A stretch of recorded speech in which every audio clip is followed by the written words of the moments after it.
Hello everybody, Waters here. We survived the slaughter of Friday the 13th in February and we can use the same strategies to survive the one in a couple of days. However, we need to discuss what are we gonna do 5 days after that, on March 18th.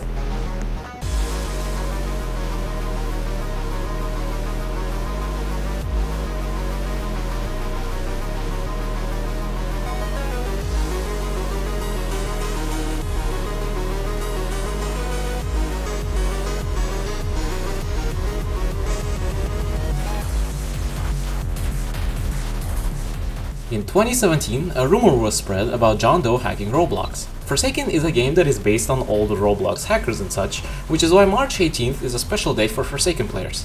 Specifically on this day, John Doe received some huge buffs. Of course, this will only last a day, but I believe it's best that we prepare for it beforehand. Let's go over his stats.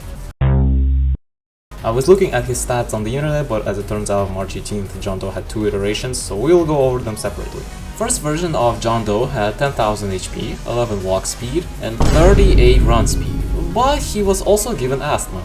His abilities also received huge changes. His slash surprisingly didn't receive any buffs in damage. John Doe used to deal 30 damage, and on March 18th he still dealt 30 damage. The cooldown on his slash was increased to 6, although in gameplay video you're seeing right now, the person can still slash at a regular pace. Unlike his slash, corrupt energy was changed significantly. It produced 250.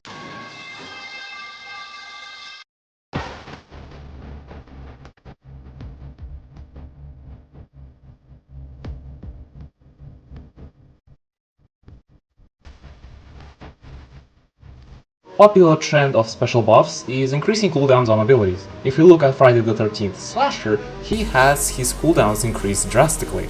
The same thing applies to John's spikes. Corrupt Energy's cooldown was increased to 40 seconds. Digital Footprint remained unchanged and 404 errors detection was increased to 10 seconds. The second version of John Doe had 3,182,025 HP, 11.3 walk speed, 27.5 run speed, and 115.3 stamina. His stamina gain was decreased and stamina drain was increased.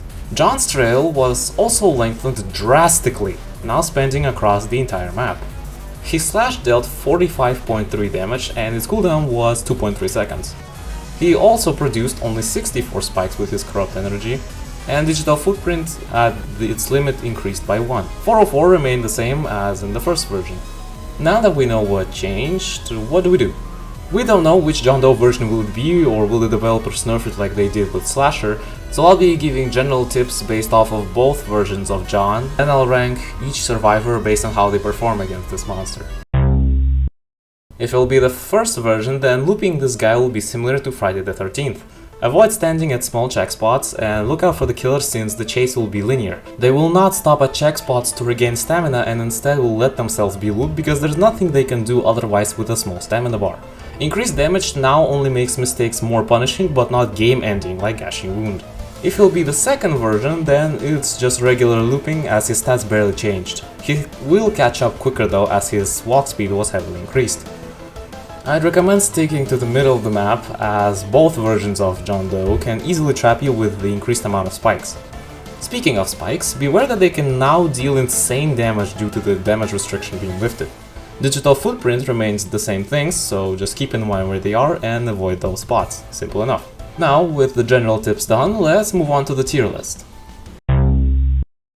Coming in last, and certainly the least, is Builderman. It's basically the same thing as buffed Slasher.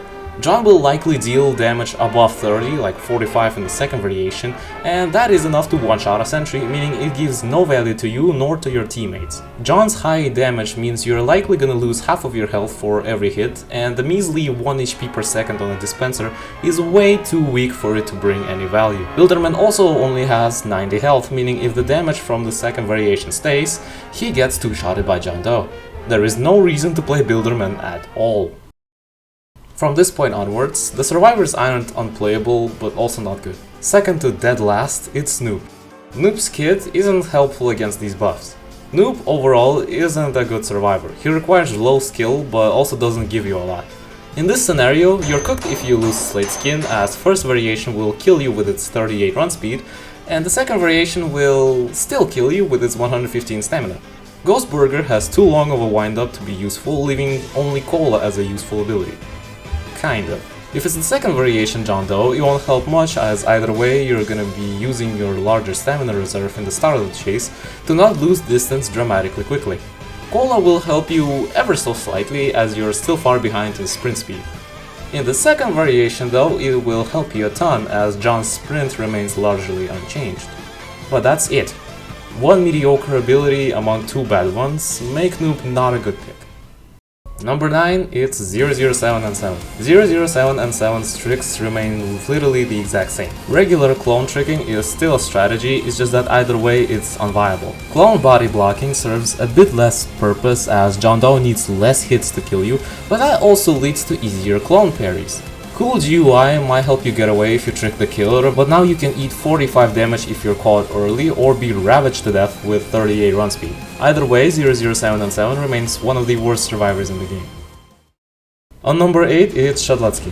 Shadletsky has a close range stun and a heal that will likely not even recover him from a full hit. Shadletsky's slash is reactable, meaning John Doe can parry it and give himself speed. On variation 2, it will likely leave Shadletsky low on health after this encounter, or at least get him damaged. On variation 1, Shadletsky dies right after landing his slash because John will catch him anyways. Shadletsky can't interrupt corrupt energy for the same reason, he will be punished right after. There is little to no reason to pay our favorite cripple guy, sadly. Number 7, Taff. I played Taff on Friday the 13th, and Taff, I thought you were stronger. The main weakness of Taff is the time investment to reward ratio. Taff spends about 50 seconds setting up 2 tripwires back to back. It's a good strategy since it forces the killer to either tank 4 seconds of slowness or to stand still and wait out their increased slash cooldowns. The problem is that most of the time 4 seconds of slowness isn't good enough for such a long downtime between traps. It also depends on your team's competence, because if they're not reaching your traps, they're completely useless. With John's increased damage, it's very likely that most of the teammates won't even make it to your traps, rendering them pointless. Subspace Trip Mine doesn't really change anything if the killer just runs through the slowness, because it doesn't matter that much. Taff, with or without prep time, doesn't pose that much of a threat. On number 6, it's 2-Time. 2-Time is a stealth-based sentinel. One of 2-Time's main weaknesses in the John Doe matchup is his trail.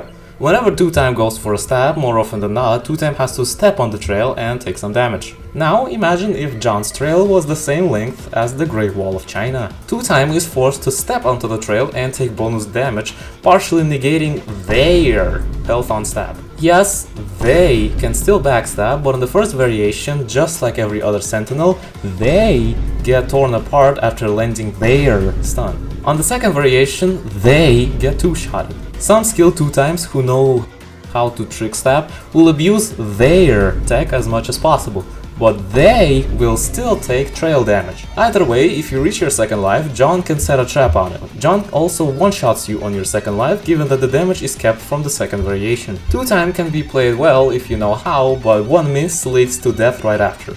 I wouldn't recommend. On number 5, it's Chance. Yes, Chance could have high health. Yes, Chance has access to the most devastating stun in the entire game. Yes, Chance has a ranged ability to help from afar. The only problem? It's mostly pointless. Chance has a very long wind-up when our killer can use 404 error to parry the stun and then maul the Chance right after. Chance is higher than Shadletsky because his stun can be stealthy. If Chance is able to shoot out of killer's sightline, then he provides support for his team with his stun. He can also interrupt corrupt energy while being reasonably safe, but you'll be screwing over your team, so I'm not too sure why would you do that. If you play Chance as a long-range sniper who has to sneak attack, he can prove to be quite useful. Number 4, it's Elliot. Our pizza boy, given that he fixes all the generators, can heal a full hit from John Doe. The problem is that the victim must not take damage for 10 seconds after picking it up, and the throw has to be good for it to be useful. Elliot also gets two-shotted, but at least he has rush hour to go run away. There is not much to talk about him, so let's just move on. At number 3, we have our potential man of Forsaken, Guess1337. Before you go into the comment section and tell me that I'm not that Sigma who can land blocks every single time because of my 0.076 millisecond reaction time, I'll tell you that this character is only here if you play on my skill level. If you're not able to react, block, or predict like a pro, Guess drops down below Shadletsky. With that over, I will begin by saying that block is the most useful part of his kit yet. It's not punch or charge, it's block. A lot of John Does react to guests' block by using 404 error to parry their stun. However, if you don't actually parry back, the killer effectively stuns themselves for 1.5 seconds, while you retain speed for 2 seconds after landing a block. If the player isn't competent enough to negate a stun, then you parry. Trail damage isn't relevant here, as either way you'll likely be 3-shotted as any other character that isn't a support or has sacrificed their friend. Both block and charge make you completely in the right hands, and can save a lot of teammates if played correctly. The strongest support of today on second place, Dusekar. Dusekar can help a lot in chase, whether that's slowing the killer down or speeding up survivors. An important part is that if the survivor is trapped, Dusekar can share his shield, negating most of John Doe's damage and allowing your teammate to escape a trap. Yes, he's 2-shotted by John or cooked by 38 run speed, but if he got a functioning team to back him up, he becomes a massive pain for the killer. Sadly, not a lot of people play him, even though he's very, very good. And of course, the Batman of Forsaken, Veronica. Honestly, what can I even say? This placement is predictable and it's easy to see why. Veronica has insane solo survival potential due to her graffitis buying so much time. She can also jump over digital footprints and spikes, given that she has at least some sort of elevation. Either way, she can use John's spikes as an obstacle she can jump off of, still building distance. Her full battery allows her to fully heal from a hit, and different modes of her skateboard assist her with leaving John Doe in the dust. Now, of course, this is only if she gets prep time to set up her graffitis. Still, even if she gets 1 or 2 graffitis, she can extend her chase greatly, allowing teammates to interfere. Well, there you have it, a plan on how to beat horrors of March 18th. Hopefully this video taught you anything, even if it's just a heads up that this event is happening soon. If you enjoyed this video, make sure to subscribe so we can show this awesome content to more people. See ya!